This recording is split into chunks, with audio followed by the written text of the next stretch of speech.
What the scariest true story you know? The story of the Lake Nyos disaster. The lake periodically belches a cloud of invisible carbon dioxide gas that suffocates everything within a 16-mile radius. In 1986, over 1,700 people and all their livestock died without even understanding what was happening to them.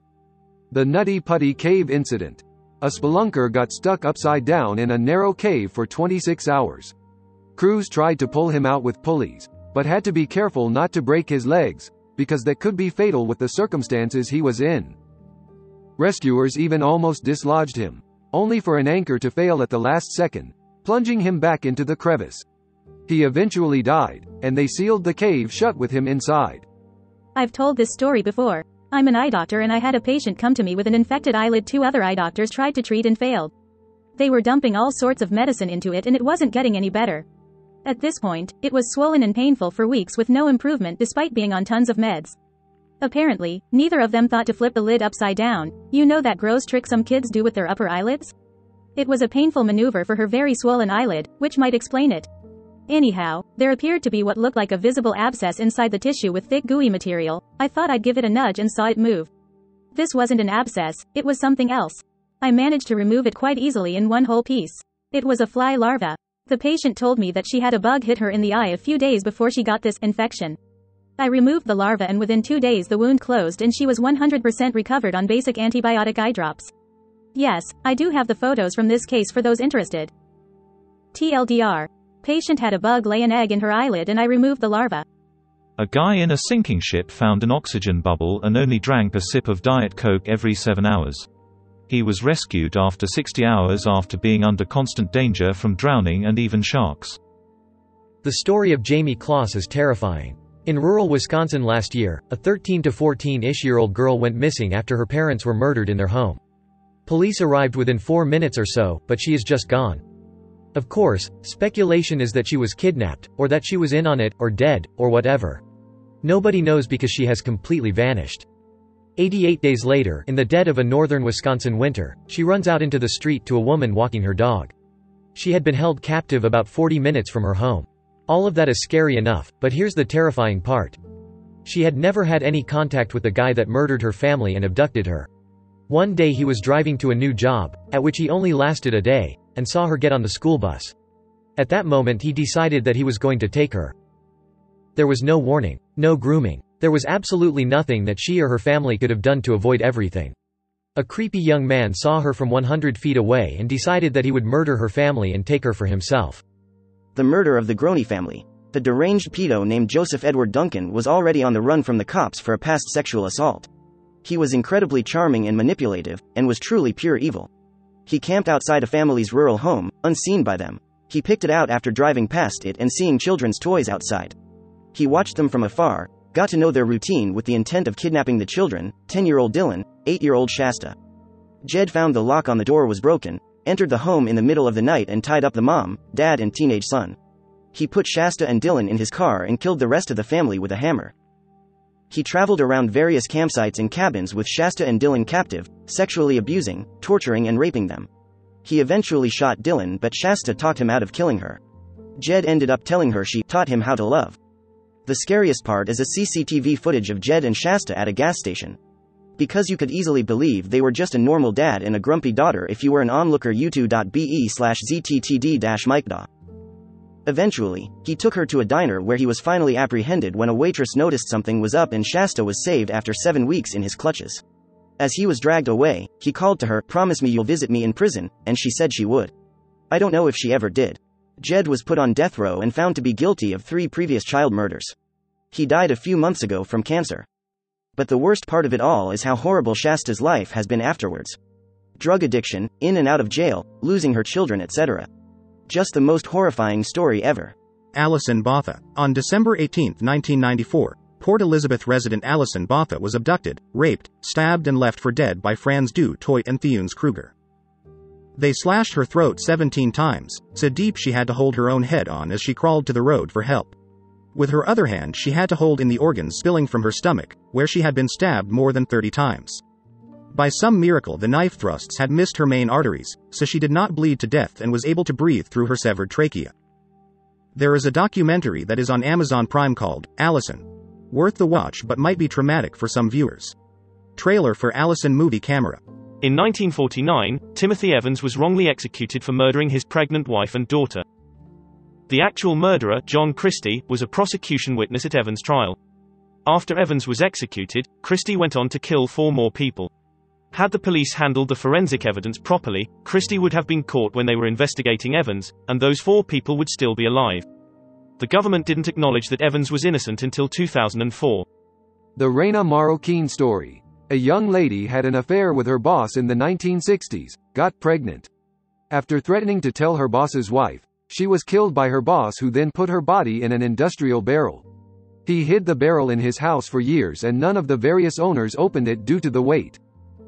Finally, one guy decided to dispose of it in the 90s, and when he opened it he saw it contained something. An investigation traced the barrel and girl back to the man, who then killed himself before police could come arrest him after confirming he was the father of the unborn baby via DNA. The lady's mother was in her late 80s when she was told her missing daughter was finally found. She claims that she had been having dreams about her daughter being inside a metal container for years after she had gone missing. I don't know if it's scary, but when I was younger, me and my twin brother would help our friend do his paper route. One summer we could smell something gross coming from one of the houses. We all didn't think anything of it until 3 days later when the smell was reaching down the driveway. We went to the back door where he normally dropped the paper and noticed it was open. We went in and looked around the house and found the owner dead. He had died of a heart attack and his cats were eating him. Joseph Fritzl imprisoned his daughter in a secret room in his basement for 24 years, and fathered 6 to 7 children on her. The Franklin Expedition. Somewhere in the neighborhood of 150 British sailors and military personnel on 2 ships embarked on a mission to find the Northwest Passage from the Atlantic across to the Pacific through Arctic waters. The ships, named HMS Erebus and HMS Terror, 2 former warships reclassified as icebreakers thanks to their sturdier builds, departed British waters in the 1845 and were never seen again. In subsequent rescue attempts and investigations, it was discovered that quite possibly everything that could have gone wrong on the expedition did so. The weight of the ships with their reinforced hulls and decks designed to fire mortars and cannons off of worked against them, as much of the waters crossed were shallow and filled with rocks and icebergs. The time chosen to launch the expedition occurred at one of the coldest Arctic periods in recent history, meaning the polar ice and, particularly the pack ice, didn't melt like usual as the ships became locked in the frozen water and essentially experienced an endless winter for over 4 years. The food they stored, which was supposed to last for years thanks to the revolutionary new process of canning, was bought at the lowest bidder. Much of the food was improperly sealed and spoiled, leading to food poisoning, and even the ones that were properly sealed and kept intact were riddled with lead thanks to the soldering used to keep the food inside fresh. In conjunction with the lead pipes in the ships the men would have been drinking out of for years, meant the entire crews of both ships was slowly being infected with all manner of diseases, namely botulism, scurvy and heavy lead poisoning, which also affects the mind, leading to memory loss, heavy paranoia and general mental deterioration, combined with already present tuberculosis that killed a small number of the crew before departing to the Arctic. After about 2 to 3 years stuck in the ice, the captain in charge of the voyage, John Franklin, and many other crew members died in unknown circumstances, and the remainder decided to abandon ships and try and hike out together to the nearest trading outpost in Back Fish River in Canada, hundreds of miles away, by loading up their rowboats with supplies and fixing them on sleds to be pulled. All remaining crew perished on that journey. Their remains discovered by local Inuits, Netsilik tribes, who described desolate campsites of skeleton-like corpses with hazily built, half-open tents and even human body parts in cook pots, heavily implying that the men resorted to cannibalism in their last desperate hours. My maternal grandfather, in the days before hot water on tap, put a big pot on to boil before leaving for work for his wife and kids to bathe with. The pot boiled over and extinguished the flame, and he returned to find them dead of carbon monoxide poisoning. My mother was of his second marriage. I'm not sure what the entire story is, but there was a body discovered somewhere in Siberia. His cause of death was freezing, but something was off. Turns out, he had been attacked by a tiger. The tiger used his jaws and grabbed the guy by his backpack, picked him up over his head, and slammed him so hard that it snapped both of his femurs. Poor dude lived 3 days after the attack, crawling around in the snow. The USS West Virginia was a ship damaged during the attack on Pearl Harbor. After the ship was attacked, the people on board heard banging noises coming from inside the ship. Turns out that these noises were people. They were trapped in a room to where they couldn't be broken out of it because of the water that would seep in and drown them, and they couldn't be brought out from the top because of the gases that lingered there that were extremely flammable. When the vessel was salvaged 6 months later, the bodies of these 3 men were found. The other things that remained were empty cans of food and water and a calendar marked from December 7th to December 23rd. This means they were trapped in there for 16 days. They probably kept wondering if they were ever going to make it out and then had to come to the realization that they might not be saved, and they had the fear of drowning in the tight little compartment of the ship. They had to face the realization that you were going to die and the psychological torture that goes along with it. Happened to my boss's best friend when they were around 17. Best friend's parents were out of town one weekend and she had the house to herself. Went about her business having dinner, watching TV, then decided to go to bed. She was lying in her bed with her back to her closet when she heard the door open. She somehow pretended to be asleep.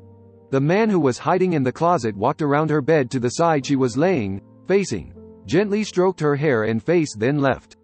She immediately called her boyfriend to ask him to come over, then called her parents and then the police. Long story short, this man had been getting into their home via a doggy door. They didn't have a dog and didn't bother to secure it, and he'd been living in a tent in the forestry area behind their home for months to creep on her. They found a ton of surveillance footage of her sleeping and pieces of her clothes and stuff. If I recall correctly, this happened somewhere in Alabama, most likely mid-2000s. I worked in forensic medicine. My boss had to perform an autopsy on a chopped-off head that was found by 2 completely traumatized children. The autopsy itself took 7 hours because the person had over 56 different injuries to the head. Sujigiri, or shizan, literally crossroads killing, is a Japanese term for a practice when a samurai, after receiving a new katana or developing a new fighting style or weapon, tests its effectiveness by attacking a human opponent, usually a random defenseless passerby, in many cases during nighttime.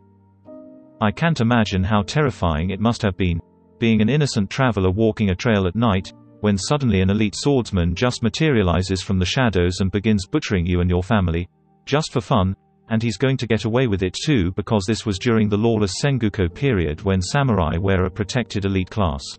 It's just disturbing to me. The Broken Arrow killings. 2 brothers brutally murdered their entire family. At one point their young, 5 or 6-ish, siblings were hiding in the bathroom when one of the brothers pretended to need their help. Soon as they let him in, he killed them. One of their last words were, "Please don't kill me, I love you." Horrifying story. A woman I worked with a few years ago told me how her life had changed drastically. She went from having a decent job to becoming an alcoholic and working as a cleaner. She had planned to move to Spain with her husband and young daughter and had a great job lined up out there. The plan was her husband and daughter would fly over first and she would fly over a week or 2 later due to finishing her old job a little later than planned. Her husband rang her on the day he arrived and said the house was lovely and the furniture had arrived by ferry ECT. That was the last time she ever heard from him. Her husband and daughter was found dead by authorities a few days after she rang, explaining she was concerned for their welfare as she had had no contact with them and she was extremely worried. It was carbon monoxide poisoning. It is so scary to think how fast your life can change. The Silent Gibbon twins, 2 sisters who rarely spoke except to each other. They were sent to separate boarding schools to get them to talk to other people but entered severe catatonia. They were eventually hospitalized and made a pact that if one of them died, the other must speak and live a normal life. They had a months-long discussion and decided which one should commit suicide. Eventually, one died of heart inflammation, no causes noted on the autopsy. And just moments after the planned time the other spoke, "I'm free at last, liberated, and at last Jennifer has given up her life for me." There was a guy in my town who stalked women at the furniture store. He would watch women pick out new chairs and he would just linger there and drop these strange comments, "That chair would look nice in my den." Then one night he followed one of the women home. He sneaked into their living room and then wait for them to enter the room. He'd then jump out and surprise them. He'd yell, "I knew you took my chair." And he'd scream and chase them. This happened over the course of 5 years. The local police never did anything because he was brothers with the sheriff. Women couldn't buy furniture by themselves. They had to start bringing chaperones. A guy the first was good friends with had a party one night and called me to invite me over. It was me and my wife's first day off together in a while and our daughter was 2 years old. I mentioned it to my wife and my daughter said, "No, don't go daddy." Of course I can't resist that, so I stayed home and we had a good night. My friend, however, had the worst night of his life. His party was going good and everything was fine, even though there was a friend of a friend there who no one really knew. Turns out the stranger had been smoking PCP and decided to start killing people. He took a butcher knife and slashed 3 people's throats. My friend's wife threw their kids out of a 2-story window and jumped out herself, took them into the woods and called the police. All 3 people died. The police found the guy walking down the side of the road covered in blood and incoherent. He had no idea what he just did. So he said, "What really pisses me off is he was such a good guy. He was a big biker-looking teddy bear. Was never an a-hole to anyone and always did what was the right thing. We worked together and hit it off from day one. Always ready with a joke and smile. Maybe not going saved my life. Or maybe I could have helped. That weighs on me even 20 years later. The fact that some little posse destroyed the lives of 3 good families that he didn't even know really pisses me off, and I hope he rots in prison and gets his ass kicked every day. Rip Blaine. You were a good man. Edit. My friend was one of the 3 murdered that night. Sorry I wasn't specific about that. I may have had a few beers." The Ariel Castro kidnappings. Basically, a man living in Cleveland, Ohio, kidnapped 3 young girls named Gina De Jesus, Amanda Berry and Michelle Knight and kept them prisoner in his home in Tremont for 12 years. He even had a child with one, but more often than not, if one got pregnant, he would just beat them until they miscarried.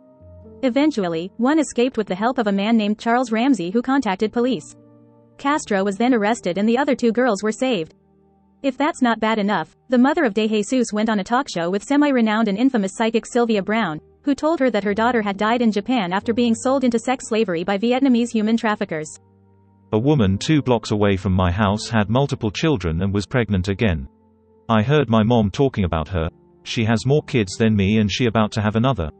She's crazy. Mom had 6 of us. One day the lady wasn't pregnant anymore, and there was no baby to be found. Someone told the police about it. The police questioned him and raided their home. They found the newborn dead and stuffed in the freezer. The blue ring octopus has a venom that causes paralysis, causing people to die of cardiac arrest or because of hypoxia. There is no antidote. The cure is CPR or leaf support for the hour or so it takes for the venom to leave the body. There was a man who was bitten by a blue ring octopus. As the lifeguard was performing CPR, he was lying on his back on the beach, facing the sky, eyes frozen open. Unable to close his eyes or communicate with the others, he lied there as the sun slowly burned out his retinas. He became permanently blind. This was posted here the last time. The story is about a woman who was found pushing her baby had been dead on a swing for 2 days. The baby died from hypothermia and dehydration. She was found not criminally negligent due to schizophrenia. Here is the article. Absolutely horrifying. One day, this kid gets taken to school by his stepmom for a big science fair. Things go well. He has his picture taken. Stepmom watches him go down the hallway to class, and he's never seen again. en.m.wikipedia.org/wiki/disappearance_of_Chiron_Horman. The Rape of Nanking. You can watch the documentary on Amazon. It's some of the most brutal attacks upon men, women, children, and the elderly that I've heard. It's heartbreaking. Soldiers would stick something up a woman's vagina to see how far it would go in. They would rape elderly women and children. They would sometimes let the prettier ones live. One soldier raped an 8-year-old girl in the street. There wasn't anything they could do but watch. I can't imagine the absolute pain and agony those poor people went through. H.G., the lone survivor of what would later be called the Wichita Massacre. She was a 25-year-old elementary school teacher at the time, and had gone to the triplex where her boyfriend, Jason Beffert, a science teacher, lived with 2 roommates, Brad Haka, a chemist, and Aaron Sander, who was studying to become a priest. H.G. settled in front of the TV and began grading papers when Heather Muller, a friend of Aaron Sanders, showed up. The 5 friends watched TV and eventually retired to their various bedrooms. H.G. was woken from her sleep shortly after by loud voices and the bedroom door being kicked open. The 2 perps eventually gathered all of the persons in the residence and herded them to the bedroom and ordered them, at gunpoint, to strip. Many atrocities occurred as hours went by, but in the end H.G., after being shot in the head in a frozen soccer field, ran naked for almost a mile to find a house with Christmas lights. It was mid-December, to beg for assistance. en.wikipedia.org/wiki/Wichita_massacre